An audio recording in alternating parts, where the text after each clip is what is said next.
There's today's route, 152.5 kilometres, the shortest of the race so far, setting out from Pau, one of the Tour's favourite towns, to Lourdes.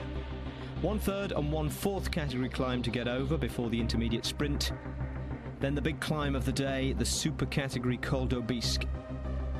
From there, it should be a furious downhill chase towards the finish in Lourdes, with a great chance of a stage win for whoever's in the day's breakaway. Now, there were 174 men at the start this morning. Katyusha's Denis Galimzianov was eliminated on time yesterday, coming in over 59 minutes down, and Gert Stegmans of Quick-Step abandoned overnight. That quickly dropped to 171 with 3 abandons. Andreas Kloeden, who crashed on the Tourmalet yesterday, had to have the bike removed from under him, he was so stiff. He was the 4th Radio Shack man to go in this race. Rabobank lost their second rider, Lars Bohm. He'd been hanging off the back since the start. And unseen by the cameras, Katyusha lost their second man in as many days as Vladimir Isaichev abandoned. Now, a 10-man break went early, so the intermediate sprint was for 11th and 5 points. Philippe Gilbert was led out by Andre Greipel, and he was well ahead of Mark Cavendish's HTC train as they hit the banner. The only problem being that it was the banner to announce the start of the sprint, not the finish. Gilbert dropped back dismayed, and then the real sprint began without him. This should be a formality for Mark now. It's only 5 points, but every little helps here when it goes in the bank. And he won't be worried about those riders up front. They're not near him in the points competition. There are points available, of course, at the finishing line. He's got the best sprinter up against him in second place in the competition following. He knows it now. He's looked over to see who's sitting on his back wheel. The final lead out, the smooth pedalling Mark Renshaw. Now the jumpers come early. I think that was a good move by Rojas. He had to go first. Now he's got Cavendish up against the edge, and it's a double header here. Now Cavendish wants this one. Oh! Well, I don't think there's any ground for complaints. Cavendish moved a bit there. I'm not sure he got that either. Well, he didn't get it at all, but he was complaining a fraction because he thinks that Rojas actually closed the door on him a fraction there, but it was fairly wide. He got caught out by the jump of Rojas. That was the only way to do it. Take your hats off to the Spanish rider there. I don't think there's any grounds for complaints there, quite honestly. So Mark Cavendish lost a point to Jose Joaquin Rojas there to cut his lead to 17, but he gained 4 on Gilbert, who now trails by 30 in 3rd place. So on to the one big climb of the day, the Col D'Aubisque. The 10-man break quickly broke up on the slopes of it, and as we join commentary, Jeremy Roy is alone at the front of the race, approaching the summit and the lead in the King of the Mountains competition. Here he comes now as he races up towards the summit. He's still here now. The Français de Jeu rider, Jeremy Roy, chasing at 43 seconds and not gaining anything is David Moncoutier, and Thor Hushoff, the world champion, is in 3rd. The rest of this 10-man breakaway, according to the computer, are climbing in a bunch of 7, but we've never seen them since the climb started.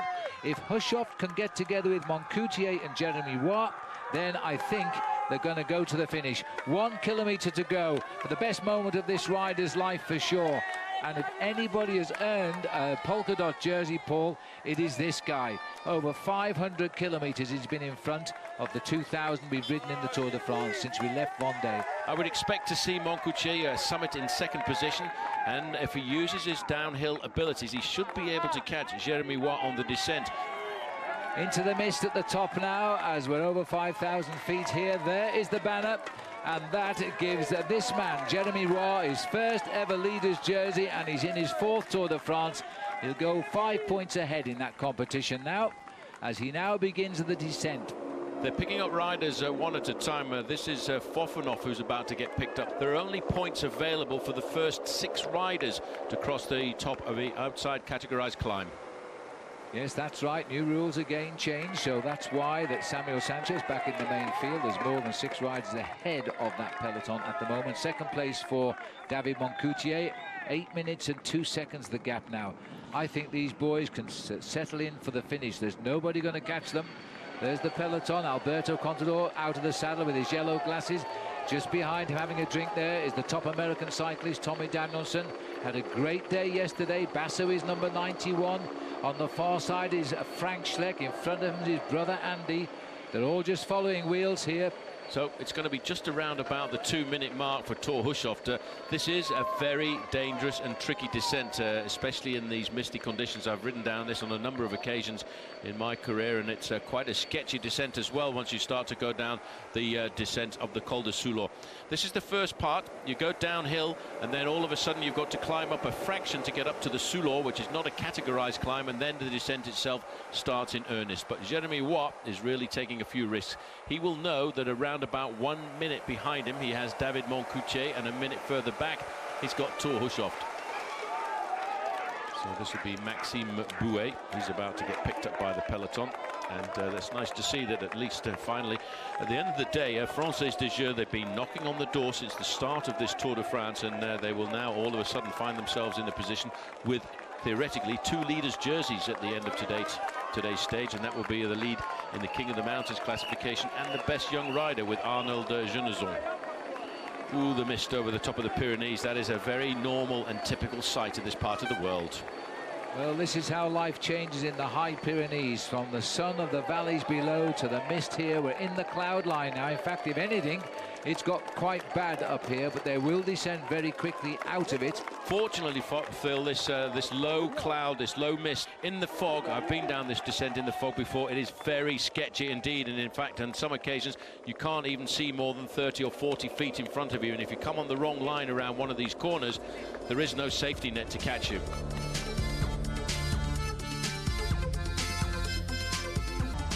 10 kilometers to go now. He's still clear, but it's close. The 2 pursuers are 18 seconds back of him, and Jeremy Roy is really fighting to hold them off now, and he's suffering. You can see that. There is the same 10-kilometer banner now for the 2-man chase. Well, at a moment like this, Phil, he's hardly got any energy left in those legs of his, but he's got to push that pain barrier that little bit further on.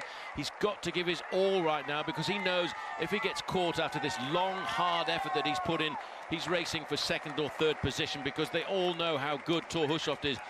18 seconds is not very much. That's about 300 meters. There they can now see the cars. The red car just in front of Thor Hushovd is riding right behind Jeremy Roy. 8:36. Forget the break, the peloton behind. They're almost 10 kilometers or 6 miles behind this rider today. We'll have to wait for those to come in for quite a while, because this man, who is the new leader in the King of the Mountains, is still trying to hang on and give France its first victory of this year's Tour de France. He's heading towards 9 kilometers to go, and the other 2 are now 16 seconds back of him. He's really got to bury himself. In a situation like this, you've got to hurt all the way to the finish. 10 kilometers normally will take a rider between 13 and 14 minutes, and he'll be calculating that in his mind, saying, this pain has got to be with me for that much longer. I've got to hold off. I've got to prevent Thor Hushovd coming back, otherwise I've lost my day. But he's not lost his day completely, Phil, because he will have a chance of pulling on the polka dot jersey at the end of the day. This is the back of the peloton, which is a long, thin line of riders, but although they're going quick because they're going downhill, they're not closing any gaps anymore. They're going to ride to the finish as one. There's a little bit of an interest to try and bring back Philippe Gilbert from the Movistar team, because he will damage the position of Rojas if he stays out front. It's a tight finish at the top at the moment for the green jersey. Cavendish will keep that green jersey. This is the race of the day now. Jeremy Roy, written himself into the annals of the history of the Tour de France with some terrific riding for a week. And now look at this, Hushovd is notching it up a ramp here, and Moncoutier is just about hanging on to his back wheel. Well, Thor has got the bit between the teeth now. He realizes he's got to peg it back. The kilometers are starting to tick away, and they still haven't pegged back that last 15 seconds or so. As he goes around all of these corners, he knows he's aiming at that car, Phil. That in his mind is psychologically what he wants to get himself to, because he knows just in front of that car is the man he's chasing.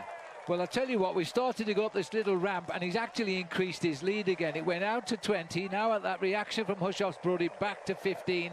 They can see him. He can see them. He's looking through his legs and under his arm. He knows they're coming, but he is not going to concede. Jeremy Roy has got too big a heart to give up. Roy has just come over that little rise there, and if anything, these little rises seem to be in his favour, because it hurts the other 2. They're so flat out to try and bring him back. Now we start to have a descent here. That might throw it back to the favourite of Hushovd. He's getting no help whatsoever from Moncoutier. And I think if they catch Jeremy Roy, Moncoutier will try to go alone to the finish. 6.2 kilometers to go. Very soon he'll see 5, which will only be 3 miles to the finish. Oh boy, he's suffering all sorts of pain, this man now, but he knows it's worth it today. Well, for him, it's a chance of victory and a chance of glory. He's had a victory so far this year. It was the first race of the year, the Grand Prix de l'Ouverture, La Marseillaise. He won a race last year in Brittany, the Trophée Bro-Léon, and a year before that he won a stage of Paris-Nice, and that was in Vallon-Pont d'Arc. I just saw, look, he's shaking his head here. I think he's generally can't help. He can't go through. He just can't give any help to Thor Hushovd. And Thor would not take kindly if he attacked if they did catch it with Jeremy Roy. The gap has gone out. No, it hasn't. It's come back. It's 14 seconds, despite the fact that Hushovd has taken a drink. I actually feel, Phil, that in fact David Moncoutier does not want to work because he doesn't want to spoil the French party. Having a Frenchman work with Thor Hushovd, he knows that if they catch Jeremy Roy, it's going to be a victory for the man wearing 51, the world champion, and that's why now all of a sudden all of the work belongs to the responsibility of Thor Hushovd. But he's a strong, powerful character. Inside, he'll internalize all of this. He'll start and concentrate. But, you know, for the last 5 kilometers, it's varied between 15 seconds and 20 seconds. It's not gone any less than that. Meanwhile, at 10 kilometers to go, Philippe Gilbert and Bauke Mollema are still chasing here. And they're still ahead of the field. Philippe, the champion of Belgium, looking for green jersey points, even though there won't be that many, about 10. 5 kilometers to go, and he still looks as though he's flying across the roads of France today, bound for Lourdes. Well, dare I say, this boy is now going to have to pray for a miracle, because these two are so close to him. And in the last 3 miles of the race now, Hushovd, is he thinking, I'm not going to catch him, or is he thinking, I'll get him 2 kilometers out? Well, Thor is not the kind of guy, Phil, who will give up in a situation like this. He's had glory in the Tour de France before. As you mentioned, he's won on 8 separate occasions. He's ridden the event 11 times, and he knows that an opportunity to win a stage does not present itself very often. David Moncoutier knows the same thing. He's a 2-time winner of stages at the Tour de France, but he doesn't want to spoil the party for France. The French have not had a stage over the first 12 stages of the Tour de France this year. And can you imagine what the French press would do to David Moncoutier if he helped Thor Hushovd to catch Jeremy Roy? As they've done in the past, they've always said, oh, the French always chase the French. Well, today it looks as though Moncoutier on a rival team is not chasing the French. We've just gone under. 4 kilometers to go now. That's about 5 minutes of pain for Jeremy Roy. And can Hushovd close that gap? He is now under 4 kilometers to go. The gap is locked at 15 seconds. Well, it is quite amazing. You know, you can see the man that he's chasing. They're locked in, but they've been in the saddle for a long time. They escaped early on after the first climb of the day, the 3rd category climb of the Col de Cucuron. And from that point onwards, they started to form that 10-man breakaway. They're all now starting to feel the fatigue of the last 10 or 15 minutes of today's stage. And still out in front of the peloton is Gusev, also Boysenhagen, Pinot, back. They're all still ahead of the bunch. We just got no cameras to show them to you. And the peloton is probably about a minute behind Philippe Gilbert, who's trying to race for a handful of green points for that competition. He could finish up in 2nd place tonight. But this is the race for the win today, and this man has been a hero since he went away on his own on the climb of the Col D'Aubisque. And the clock is still holding. 13 seconds. There's the gap. And in fact, Moncoutier has gone to the front, but there's no power there. There isn't very much power at all, and it may well be these long little false flats could go to the advantage of Jeremy Roy, who's proved that he's a very good climber. Thor Hushovd knows that the time is kicking by. The next barrier they're going to see is going to be 3 kilometers to go to the finish. That corresponds to about 4.5 or maybe maximum 5 minutes of effort. 3 kilometers to go now. He's about 4 and a bit minutes away from the finishing line. 4 and a bit minutes. If you could ride the bike for him, I reckon they would. The way the crowd is just cheering here, and this is the chase. And I think at the end of the day, there will be desperate moments from Hushovd. He'll have to go, and he's gone. Well, Hushoff has got the power in those legs. He's just going to look at the rider in front, that white jersey on the shoulders of Jeremy Waugh. It's still 13 seconds. It looks as if Jeremy Waugh is starting to crack because Hushoff is going across that gap. This is the cat. He can't rely on Moncoutier, so he's had to shake him off his wheel. Moncoutier, though, is like a limpet. He's coming back to him. What a pursuit. 3 riders dotted on the horizon here, racing for first place in the Tour de France. And Thor Hushoff, this incredible Norwegian, is now trying to reach this Frenchman and spoil the party. Well, the camera looks back and it sees the white jersey with the rainbow bands around the middle. The current champion of the world. He won that title in Geelong, Australia in October of last year, and he's just about got himself into the slipstream. But Jeremy Waugh will not give up until he knows that Thor Hushoff is right there locked into his wheel. He's made it across, Thor Hushoff. He catches at 2.3 kilometres from the finish. 2 riders together. I think you'll find Moncoutier might get back. He's hit him straight away because he knows he's tired, and he's going to ride to a solitary win here. Thor Hushoff, the world champion. This will be the great moment. Under 2 kilometres to go for the world champion. Now he's free to fly in the most coveted jersey in the world, that of a world champion. What a moment of pride for Norway. As you can see, the scramble. Moncoutier now is coming up to the wheel of Jeremy Waugh, but nothing is holding back Thor Hushoff at all this afternoon. He is a great individual time trials. We said that in the early part of his career. He's a world champion at the under-23 level of the time trial. But here, he has changed his yellow tunic that he had over the first week of the Tour de France, and he's put back his World Championships jersey onto his shoulders. What a moment of joy that's going to be. He's looking around the corner to see, tell me where the kilometre to go banner is, please. The race was 152 kilometres today, 2 kilometres too far for Jeremy Waugh, who will be on the podium tonight as the new leader in the King of the Mountains. But the stage win is going the way of the Norwegian world champion. And you would have got impossible odds on this man at the start of this stage because of the mountain in the middle. There is the 1 kilometre to go. This is rather a narrow approach to the town. They didn't expect a big bunch sprint, and indeed they haven't got one. Lourdes hasn't seen the Tour de France since the end of the 40s, and now they're seeing the world champion bring it on home. Well, Gino Bartoli, the famous Gino Bartoli from Italy, was the last man to win on the streets of Lourdes this afternoon, and still, Phil, there are Norwegian flags all over the place. Look at the crowd here, and this will inspire Hushoff all the way to the line for his 9th historical stage win. He rode his first Tour de France, and he lasted 12 days back in 2001. And what the fairy tale for the American Garmin Cervelo team continues here. He can't believe he's winning this stage with all those mounted behind him. This wasn't to be his day. It is now. Well, he's going to be extremely satisfied with this one, Phil. He's won 8 times before at the Tour de France, but when you're a sprinter and you've dragged your body over the biggest mountains that the Pyrenees can slap in your face, it's going to be a massive moment of pride, and a huge smile will come across his face. He just doesn't believe it. This will, I reckon, he'll rate as the finest win of his career. Win number 8 in the Tour de France.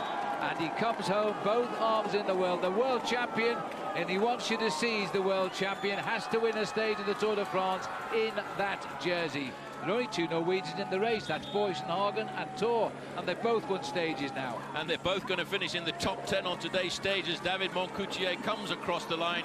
He marked this race in his book today to try and get himself the victory. He's going to have to settle for 2nd place. But here is the hero of the day, Jeremy Waugh. He failed for 2.5 kilometres. He cannot believe it. I know it hurts in the heart. It was a brilliant, brilliant race across the mountains, and he didn't win it, but he went down fighting, and he has got a jersey, the first ever jersey he'll have pulled on in the Tour de France. Now, we'll get to Waugh and his jersey in a moment, but first the stage results. And what a result for Thor Hushoff, hunting down Jeremy Waugh like the bogeyman in a rainbow jersey. David Moncoutier passed 2 on the run-in. Lars Bak won the mini-sprint for 4th, ahead of Jérôme Pinault and Edvald Boasson-Hagen. Then came Vladimir Gusov and Alessandro Petacchi. Now, Philippe Gilbert sprinted in to take 10th. The sprint was for time, not points, because Bauke Mollema wasn't about to contest it with him. But 10th did get him 6 points to wipe out the 4 he'd conceded to Mark Cavendish at the intermediate sprint. And we owe Cav an apology, having insisted live that Gilbert had misjudged the sprint by going early, which was partly based on his going back to the race director's car to complain. It turns out that Mark was right all along. Gilbert had simply tried to get an early jump on the sprinters, and he was back at the car actually complaining to Jean-Francois Pecheur about HTC and Movistar using other riders to mop up the placings ahead of him. So that's that settled. And talking of the green jersey, Jose Joaquin Rojas was up front looking for points when the main field rolled in over 7 minutes after the winner. As we come up to the line with the peloton, Rojas, the nearest man to Mark Cavendish in the green jersey competition, is going to take out just the 4 points here as he wins the peloton sprint for 12th place today. So after all that, Jose Joaquin Rojas has edged closer to Mark Cavendish. He's within 13 points now. Philippe Gilbert is 2 points closer than he was this morning, 24 back. No points at the finish for Cav, of course. He came in with the autobus 22 minutes down.